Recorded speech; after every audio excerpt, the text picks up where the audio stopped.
Transformation in 3, 2, 1. Hi everybody, welcome in, welcome in. I hope you guys are doing fantastic today. Woof. Are these energies whomping you? Oh my god. Oh my goodness. These are intense. The times they are a-changing. We've been saying it for a while, but I think it's like really becoming very visceral at this moment, right? I'm seeing it in everybody. I'm feeling it in my bones. I'm sure you are too. So I'm sending you lots and lots and lots of light. Lots and lots of light and deep breaths. Whew, what is this one? Look, lessons.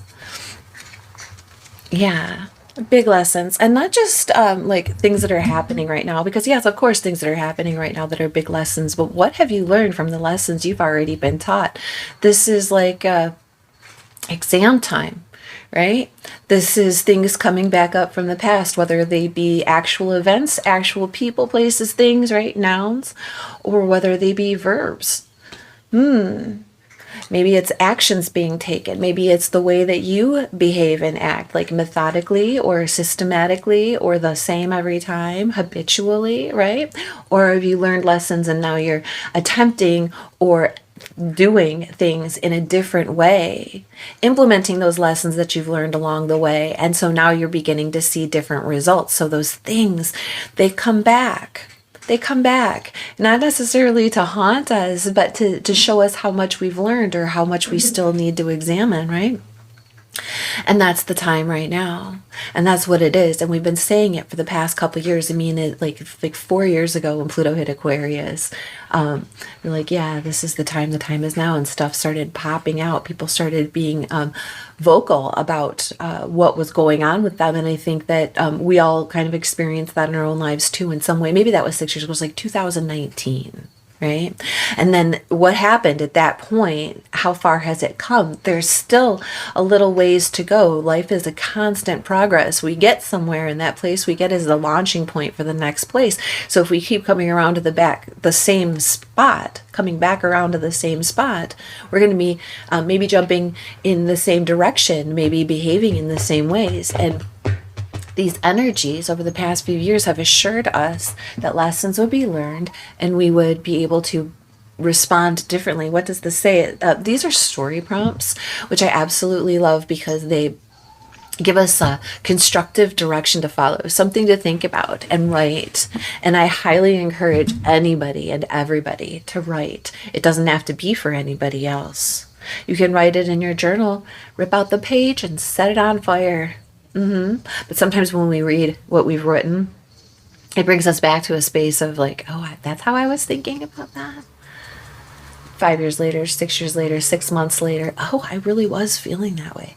Man, it was more intense than I thought it was, like when you get away from it. And it's like, this is why it's important to record our thoughts, to remind ourselves of the places we were and what that taught us so that when we re-encounter it, we don't have to again. It says, prepare a story about the time you got schooled. From your alma mater to your own mother, flashes of enlightenment, trial and error, trial by fire, and aha moments. Lead a horse to water and teach it to fish. Tell us about a time you had to learn the hard way, a time you failed a test, a time when your experience was the best teacher. And I think all of those could be part and parcel of the same story for most of us at some point, right? A time we had to learn the hard way, the experience of that lesson learned really taught us, and sometimes we learn more from failure than we do from success. So there, you've learned a lot, right? And every time we do not succeed at something, that is an opportunity to learn a lesson and an opportunity to try it again. And sometimes those opportunities to try it again might take a little while before they resurface or before we feel okay with trying it again. But the advice here is to go ahead and try it, implement that experience that you learned. Winter is on top here. So it could have something to do with this winter.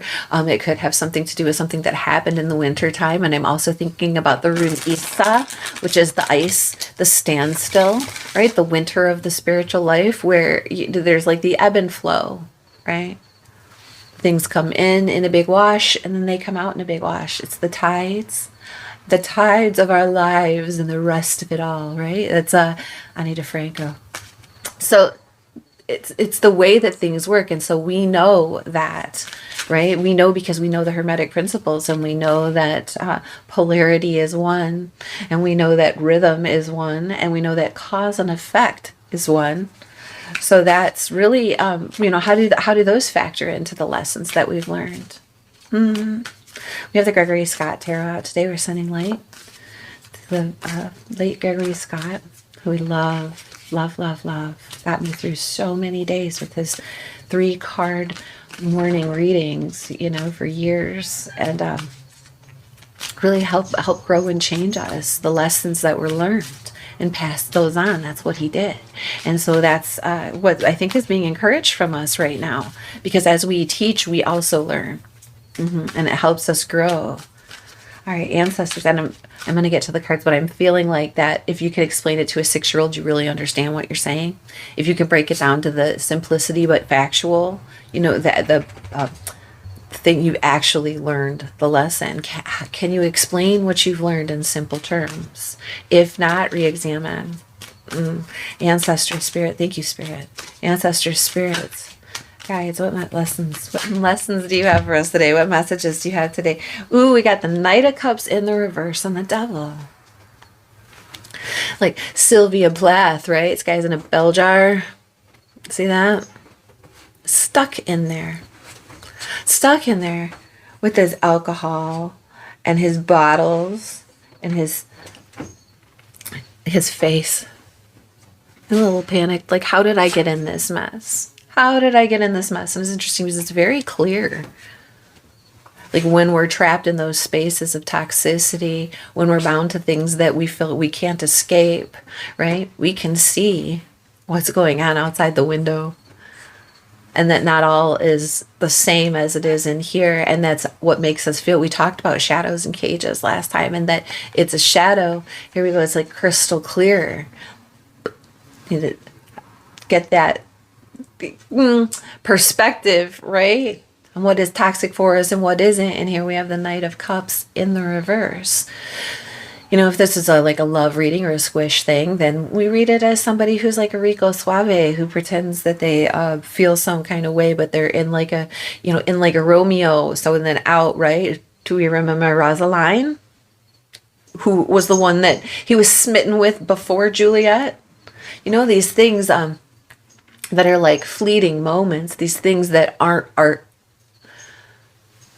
artificial, aren't authentic. There we go. All the A words.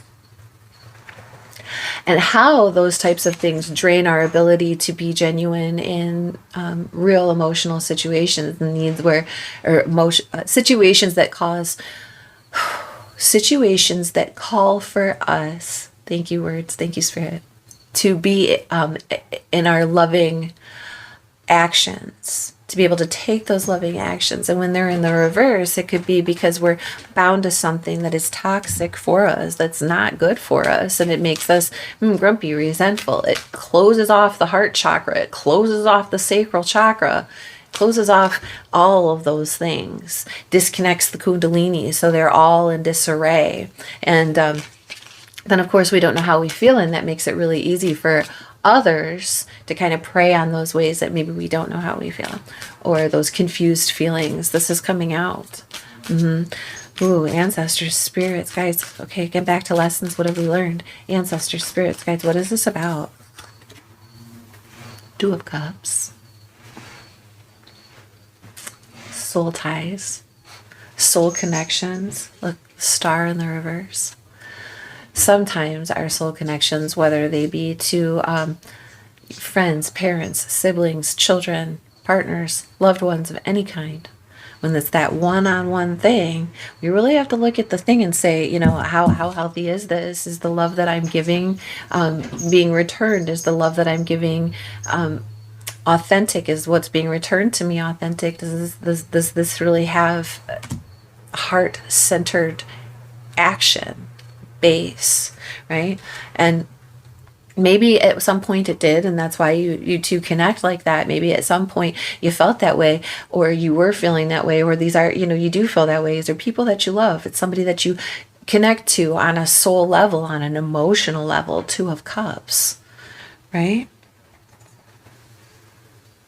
It's interesting because in the Rider-Waite, there's the lion, right? And it's like Archangel Michael and the Leo symbol, right? And it's like this idea of like summertime and the strength that comes through, like the harvest, the sun's being out, things are bright. And then there's the caduceus, which is the hermetic, like that medical symbol with the winged snake, and it's very mercurial. So this is like the two things together, that thought, that healing feeling, the return to confidence, the strength that it brings, right? But both sides. And again, take it how it resonates. But this could be a specific one for you, or this could be, general. How are you dealing with your one-on-one relationships? How are your one-on-one relationships dealing with you? And what lessons are you teaching each other about heartfelt action, about what it means to reciprocate, right? Because there could be a loss of hope. There could be a loss of direction. Maybe you're not getting your wish. Why is that? 1111, the lessons that you have to learn, and that when we're doing those things, we're simultaneously teaching others. But it definitely is coming from the heart space, or the lack thereof. I'm hearing warmth. All right, ancestors, spirits, guides. Who is this? What is this about for beautiful, beautiful gazers who are watching now and in the future? What is this? Lovers in reverse, Six of Pentacles. Listen, this is what I'm talking about. These choices that we make, the intellectual decision, that mercurial thing there, saying, I got love for this, but there isn't an equal give and take. There's something off balance here. Six of Pentacles in the reverse. Someone is taking more than they're giving. Someone is giving more than they're taking, right? There's definitely something going on there. And it could be, in the mental realm, because we do have the mercurial aspect here. And Gemini is the Lover's card, and that's the air sign, right? But it's like something that between two people who were, really connecting in the heart space aren't. And it's because there's something disingenuous going on. And a level of given, imbalance. I knew we would get there. And again, this goes back to, like, we're just always going to take it back to the lessons. What have we learned in the past? Of things that taught us, are things that we learned in the past keeping us in that bell jar, keeping us stuck? Or is that a protective mechanism that we used? Or are we starting to realize that, there has to be more than just emotion, right? And the emotion that is there has to come from the proper space. How does this resonate for our Aquarians? How is this showing up in their lives? Nine of Pentacles, Four of Wands. This independent space that you're standing in, your ability to care for yourself, provide yourself what you need, right? The things that 1333, the things that you've manifested for yourself so far, and this discomfort in the home space. Four of Wands in the reverse, the celebration that's not happening. And there's also this communal aspect, again, this partnering aspect of it. But here you stand, independent. I'm hearing in your grandeur, you got it all, except the emotional connection, except the community around you. And it's probably because you have so much to give that people went ahead and took it, but didn't return much. I can't even tell you how many times I've been in that situation in my life. I learned boundaries the hard way. My daughter told me something last night. She really, I just started bawling. She's like, you have been, and I never thought that I was that way, but I understand now, so I'm going to explain it to you, because maybe you can relate. Maybe this can help you. I was a pushover. And when I got to the point where I would assert my boundaries, it would be because things went way, way beyond my comfort level. And people got really comfortable with taking advantage of me. My love language is giving. I'll give. I'll give. If you guys know me and you've ever gotten something from me, you know that my love language is giving if I can. Whether that be, sorry, my alarm's going off. Look at that. Whether that be like, something, it's generally not material, because I'm not a material based person in that sense where, oh, you want that watch? I'll buy you that one. No, that's not me. But if I see something that reminds me of you, I will take a picture of it and send you. I will give you the thing, I will take the time to help you out in the way that you need help. That's how I roll. And people are more than happy to let you help them. More than happy to let you help them. And if you don't put up a boundary and say, this is what, I'm comfortable with giving, they'll take it all until you get to the point where you're depleted. That's where I would get to the point where I was depleted, and I would lose my temper, or I would fill up with frustration and burst, and then I would close it off. And so for a long time, I was like, I'm not working with people anymore, because this happened every single time. Not every single time, but most of the time. And sometimes, but those were even the light times, because sometimes people will get vicious. Tell a dude no. See how quickly he gets vicious.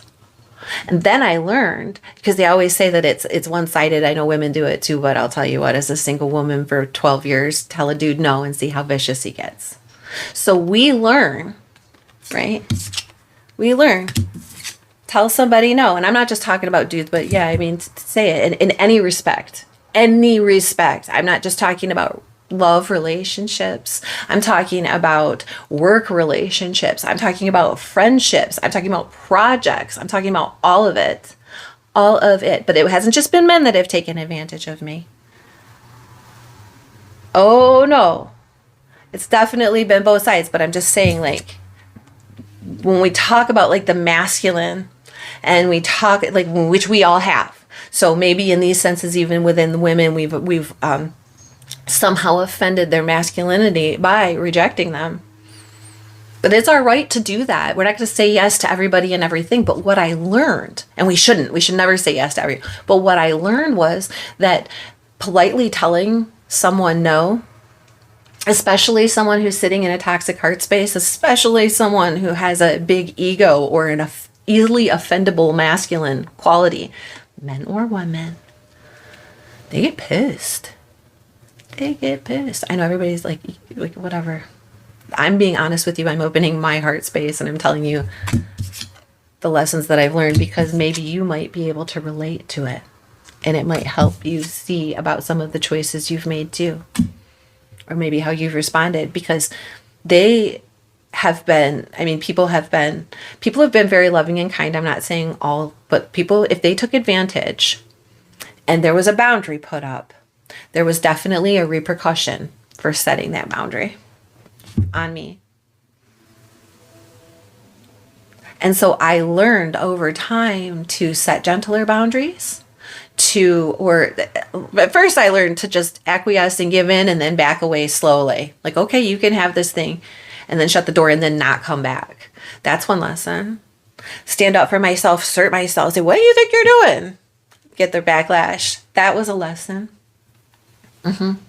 What I had to, and they'd come after me.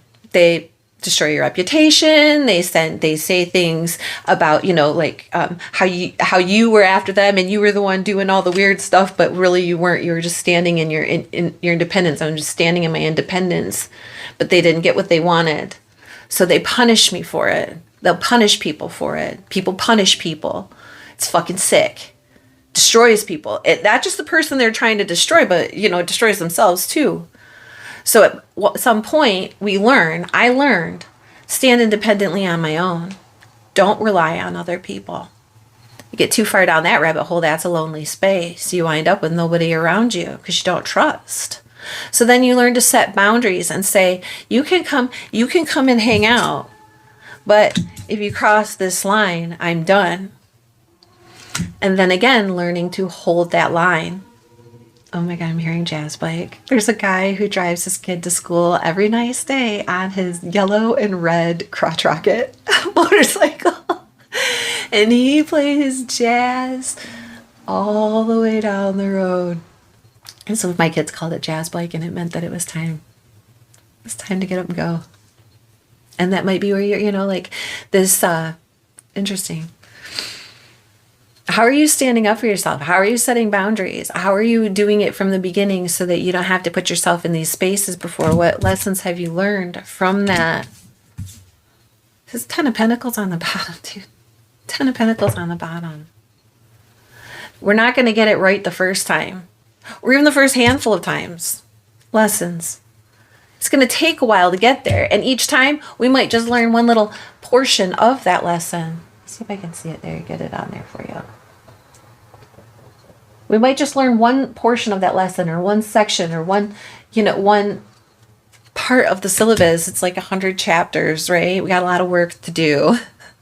Taking each bit by bit, till we get to the end, and to create the beautiful art of a life that we'd like, surrounded by people who are reliable and dependable, and who appreciate our contribution and that contribute to us just as much as we contribute to them. And we're doing that for each other because we actually authentically love and care about one another and the space that we're in, and providing for one another, whether that be a space in the home, whether that be a space in a community, in an office, in a friendship, right? At a community activity of some kind, in the heart space. Caring for one another. We've learned a lot. Think about 2019. Think about right before the pandemic, right before we all had to sit down and sit with ourselves. The surge in spirituality, tarot reading, esoteric knowledge, people being able to sit and learn those things, arts and crafts, the things that we did when we sat down. Suddenly, we really had to re-examine what was going on inside ourselves, inside the home, inside the choices that we made. And the world has not been the same since. You know it, I know it, we know it, because we've all changed. We've all learned something since then. And so where we are now and where we are going in the future has been greatly affected by the decisions that we made, the circumstances that we were in, having to sit with ourselves, whether we liked it or not, for an undetermined amount of time. So we didn't know how long this was going to go on. And it really gave us some enlightenment. It really opened up some portals. It really showed us who we were and how we wanted to be handling ourselves and our bodies and in each other. We really learned a lot. And now if you haven't noticed, the world is quite different. And I don't know if it's shuffled itself back out yet, where we have learned the lesson, but man, are we. And Saturn retrograde back into Pisces. So it went into Aries, which demands accountability, responsibility from us, right? And we need to do that. So we started holding each other and ourselves accountable. Things started coming into the wash. Karma started coming out. Things started to be being seen, and we had to deal with those things. Then it retrograde back into Pisces. How do you feel about that? What was hidden under the surface? Who were the hidden enemies who weren't really your friends, who were pretending? And at some level, they do give a shit. They do care. They do have that feeling, or they wouldn't have come up in this way. You wouldn't have felt that feeling that you felt. But what was the lesson that you learned in the disingenuousness of it? Somebody trying to get something out of somebody here, and you having to kind of take a step back and stand on your own. It's the devil The devil and the Lovers card are actually reflections of each other in the Rider-Waite. It's like what we bind ourselves to that is healthy and good for us, and what we bind ourselves to that isn't, or what binds itself to us might be a better way to put it. They're both about choices. What kind of choices are we making? Ancestors, spirits, guides. What can we do? What is the best approach? What is the best outcome of this? What can the clearance do? What is the lesson? What should we be focusing on so that we could truly get the lesson? Moon in reverse on the bottom. I haven't looked at these two cards that fell in my lap. Moon in reverse on the bottom. Things coming clear, things coming to light. Either you go down that path of uncertainty, unknowing, confusion. Either you take that path in the moonlight and come through it at the break of day, or you retract and you stay in it, and you go and you refuse to go down the path and look, and you become taken over by your delusions. Illusions that you believe. That is even more confusing. That is even more binding. Spirit is saying that's not what we're here for. We're here to learn the lesson and move forward. 3 of Pentacles. Mastery, recognition, reward. You have come so far. You are a master of your domain. You are a master of your work. You have learned the intricacies and the lessons, and you can create the thing beautifully, efficiently, masterfully. Recognized by your community, by the others around you, people who come to you because they want to learn how you did that. People who do the same thing, who are like, damn, good job, bro, that's nice. That's what's happening, because you've ascended and put your focus on growing yourself in the material world. Yes, maybe monetarily, maybe financially, maybe with all your stuff, but this is really about who you are and how you are navigating this 3D world around us.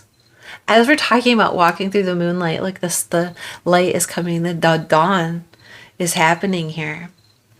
And the other side of it is beautiful, coming through that moonlight, right? Coming through that space and walking into the daylight and looking around and seeing how much you've grown, how much you've done, how far you've come, the wealth of knowledge, of experience, of know-how, right? And these things take a long time. Both of these Pentacle cards, right? 9 of Pentacles, we always talk about how that's grapes, not corn. You do not need to replant it every single year. You need to tend the garden and the roots and make sure they make it through those winter. And then they will provide year after year after year after year. So much that you can share with others. And everybody's like, how'd you do that? It's absolutely beautiful. What are these cards that fell on my lap? 2 5s. 2 5s.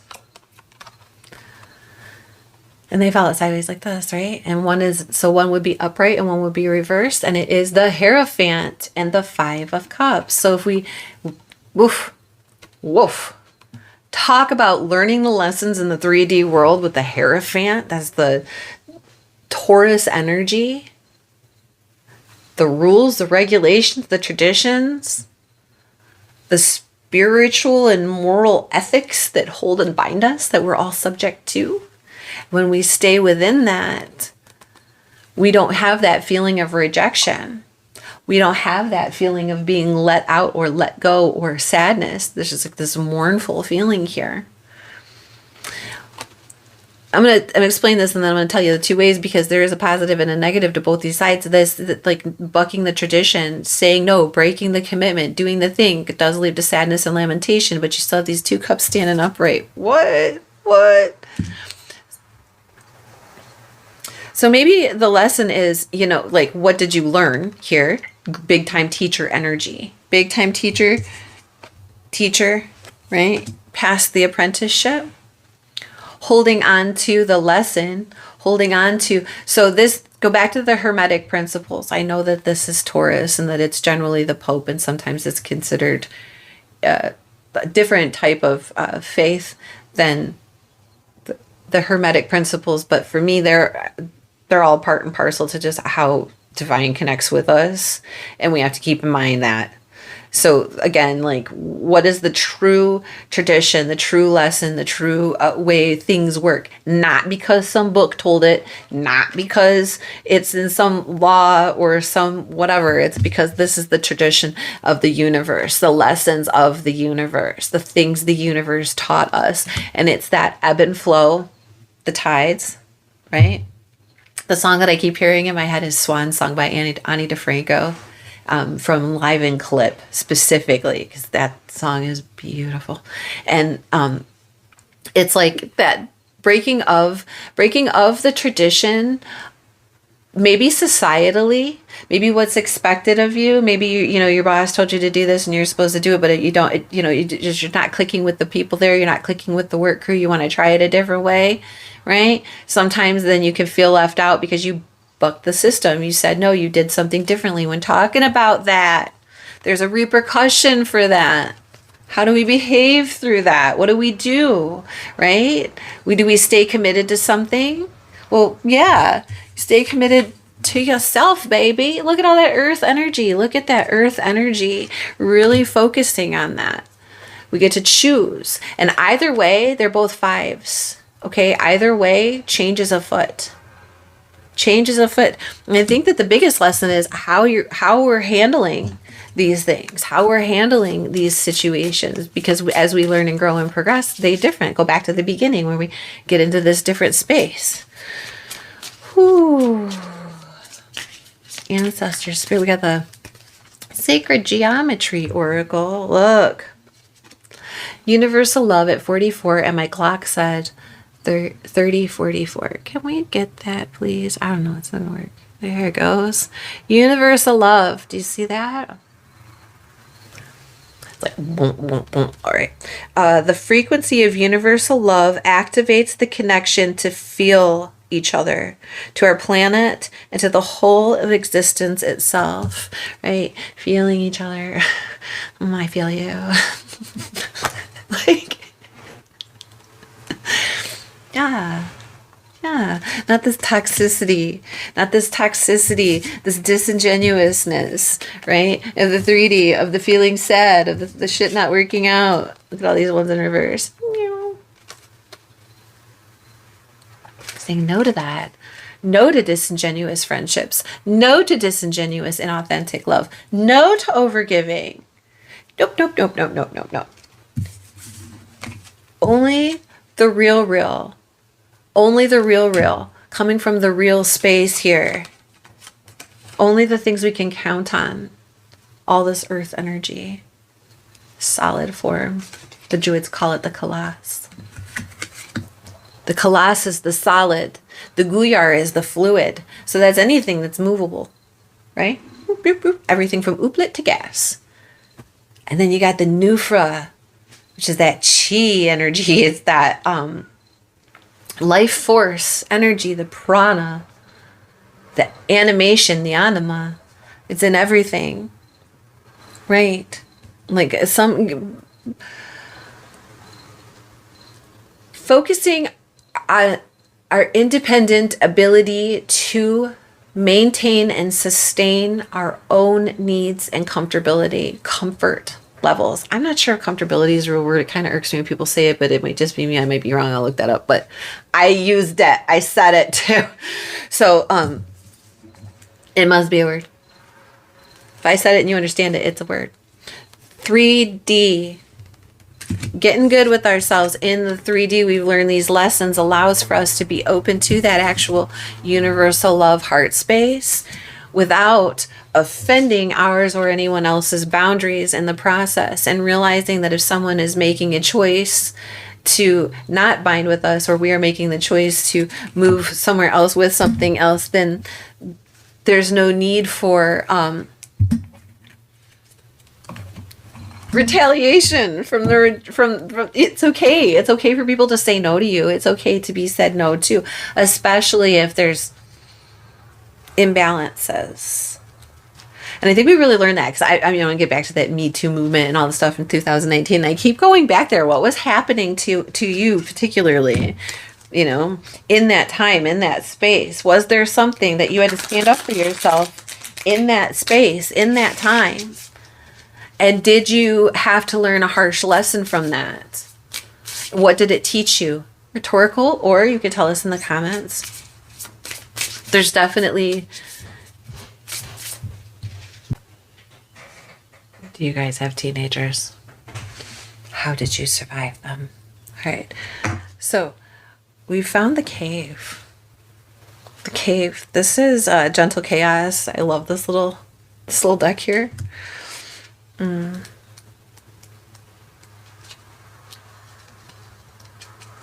cave. They're like little poems. It says, there is magic here. Stand alone in a cave to see the waves reach and stretch and collapse exhausted into sea foam at your feet. There is magic in the rocks, in the salt water calling out to the water inside. The cave is the reminder of the magic that can be found in solitude by looking inward.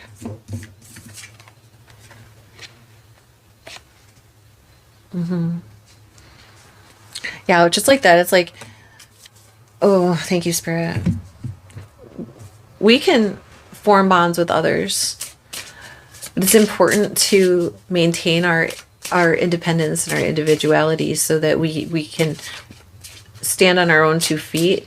And when someone needs our help, we can help them without losing our balance, and vice versa in all of this. And I think that that's something else that is really big in this, because it doesn't mean isolation, right? It means like solitude and dependability, being dependable, drumming.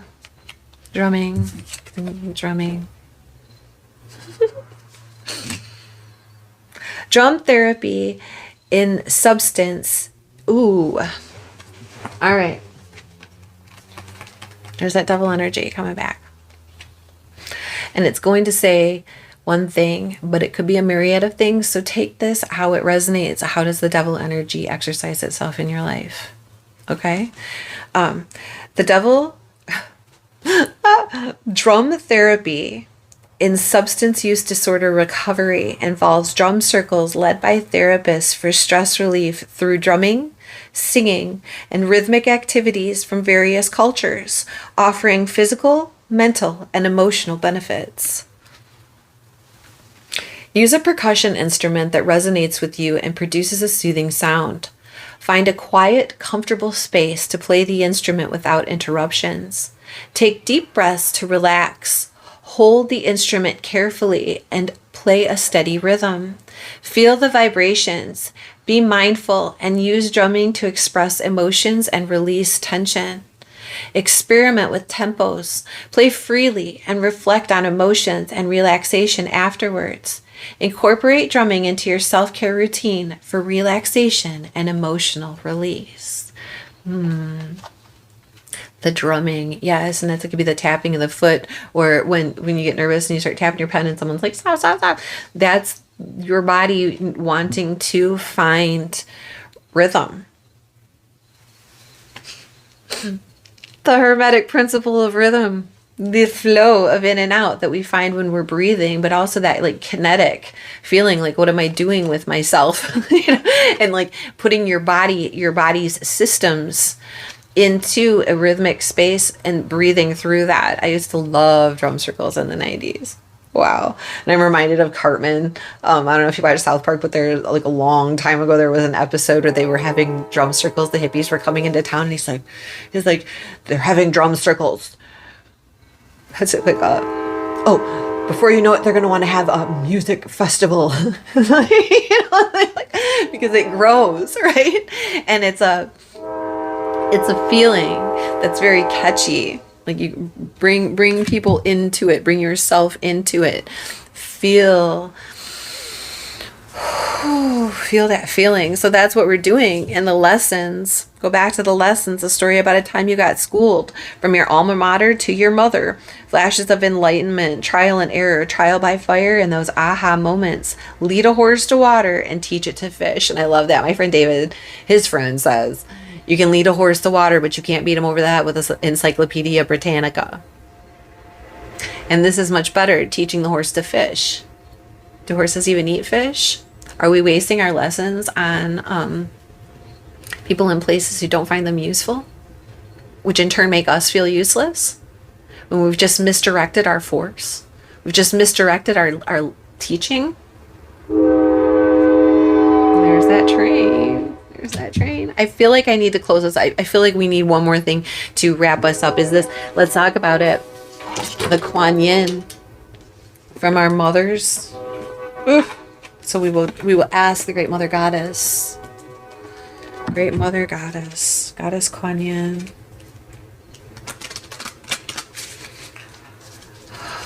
Ancestors, spirits, guides, Mother Kuan Yin. What would you tell us today? How would you help us along our journey in this regard? The call of the dancing crane, you guys. I love the call of the dancing crane. This is about like inhabiting that personality that you become when you're somewhere else in a different environment. Like when you go on vacation, or you go, say you're you go to your dance studio, or you go to your baking class, or whatever it is, and you can encompass this different aspect of you. It's still you. It's still you. It's just a different aspect of the you that you live out on the daily in the world. Like, because maybe the world demands a specific type of you from you while you're out there. Your life demands this of you. Your family demands this of you. Your job, your situation, whatever it is, it demands of you that you behave, or that you encompass this version of yourself. And the dancing crane says there's more to you than that. Can I put it that way so you can see it? The dancing crane moves through waters, muddy and marsh, with elegance and grace. The mating call and dance of the crane is full and beautiful movement and flow. There are times when the astral waters of our emotional life become stagnant and will benefit from healing movement, grace, and the beauty of the dancing crane. The call of the dancing crane is a reminder that sound can be healing too. Wow, back to those drums. Back to those drums.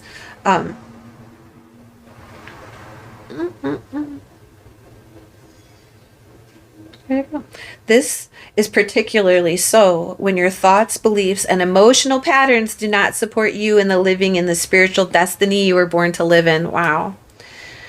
Have you ever felt like you were a different person on holidays or when you were traveling? This is because you were free of the astral gravity that you usually live within on the day-to-day basis. The astral plane is like glue.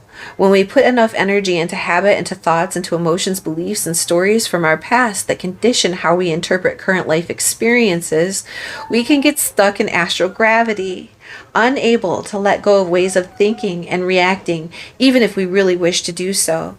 We can create sticky astral thoughts and beliefs that attach to houses, places, and people. When we are in a different environment, we often have the chance to create fresh habits and beliefs, which is why on a holiday or travel, we can be so refreshing and inspiring. Sometimes, however, this is not practical, and we need healing to break through the muddy stagnation of old thoughts and beliefs right now. As we grow spiritually, we can outgrow our astral conditioning, just like sifting through muddy water, so we can move more freely and gracefully like the dancing crane. If we accept healing energy, that helps us filter through our psychological programs so that our thoughts, beliefs, and emotions can create new habits and patterns, more aligned with what we would like to experience in our lives. These filtered energies can become more powerful than old stories about life that no longer support us and are living according to our spiritual light. Healing the astral waters can require great patience, persistence, and application to be achieved. The dancing crane uses dance and sound to thrive, and you are encouraged to use movements such as dance or yoga or sacred sounds such as chanting mantras or the healing names of the divine such as Kuan Yin, dancing crane goddess, to support your healing. You may intuitively feel that movement in a physical sense to a different location, such as going for a walk or a drive to the park or beach, might help you. If you have been feeling that you need to move to a different location, change your situations in life, or connect with new groups of people with whom you feel more inspiration, then this oracle is confirming this intuition and encouraging you to embrace those changes in your life. You are being guided by the grace of Kuan Yin through the healing vibration of the dancing crane to stop believing in your own stories, your old habits and patterns, and to realize that they are simply astral conditioning, that there is no higher truth to them than this. You are allowed to change them. You can choose to cultivate any thoughts, beliefs, and interpretations of experiences you like. Sometimes we are graced with divine assistance, which helps us, and our astral healing happens more quickly and easily. We still need affirmations, to change our thoughts and to let go of old stories about our self-worth, abundance, health, relationships, judgments of ourselves or others. Yet with divine blessings, it's like we get a hand lifting us up out of our old ways until we learn to stand in the new vibration on our own. Thank you, Spirit. You're being asked to allow her to assist you now. She might come to you in meditation, through a healing session, or in a dream. You might see her as a crane goddess, or hear music or sound that uplifts you into a new vibration. You may feel her guidance in the urge to create a vision board, to say affirmations or mantras, in a desire to dance or do yoga. Allow her to guide you to the perfect way for you to receive her divine blessings, and help so that your affirmations, your vision board made of inspiring images that you love, and your choices to interpret incoming data as evidence that the universe loves and helps you become more powerful than the pull of your past. Wow. I giggled when it said vision board because I was getting bored with these visions. These ways of seeing things, activities where I wanted projects to go. We were getting bored with I was giggling about this because I just had that thought yesterday, maybe I need to make a vision board. And I'm like, maybe I'm bored with all these visions. The call of the dancing crane. So we'll do the healing. Sit quietly and be aware of your heart space. Imagine you can look up through the crown of your head and see, sense, or feel a radiant ball of pure white light with vibrant neon violet flecks in the center and a radiant neon violet rim around the edges. Say, I call upon the electric violet light to cleanse my astral field of all negative energy now through the grace of Kuan Yin. So be it. Perceive the electric violet light pouring like endless river through the crown of your head, down through your body and out of your feet, flooding out to the center of your being until you are in a huge column of electric violet light that grows larger than the room you are sitting in. Rest in this for as long as it feels good, and finish by saying, I now call the grace of Kuan Yin to help me manifest higher vibrational thoughts, beliefs, and emotions that support my soul light in a joyful and fulfilling life experience here on earth now. Om Mani Padme Hum. Then imagine that within your own heart you can see two cranes dancing elegantly, calling out to each other, playful, feeling joy and delight. Imagine these cranes represent your own soul and the soul of Kuan Yin. Allow there to be freedom and dance between your souls. When you are ready, breathe in and out, and then open your eyes.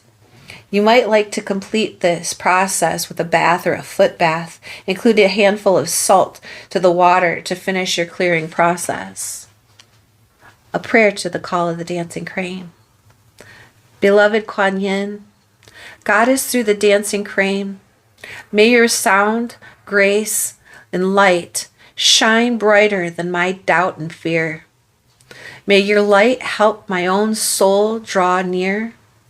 May I surrender that which no longer serves me with unconditional love and replace it with the inspiration of your divine love. Om Shanti. Thank you, Spirit. Thank you, Spirit. Again, I'm drawn to these. I'm drawn to these and to that universal love. As we go back to that universal love, right? Let's stick that in there. And these columns, that beautiful divine violet light. Maybe just need to step out. Like it said, go for a walk. Change the immediate environment around you. If you can, even if that just means going to a different room, sitting in a different place. Yeah, the magic works like that. Wow. That was a lot today, and I hope that it was helpful. I hope that you got something out of it. Thank you so much for being here. Thank you for remembering to hit like and subscribe if this resonated, because it really does help the channel, and I really do appreciate it a lot. And thank you for coming back and seeing us again next time. Bye.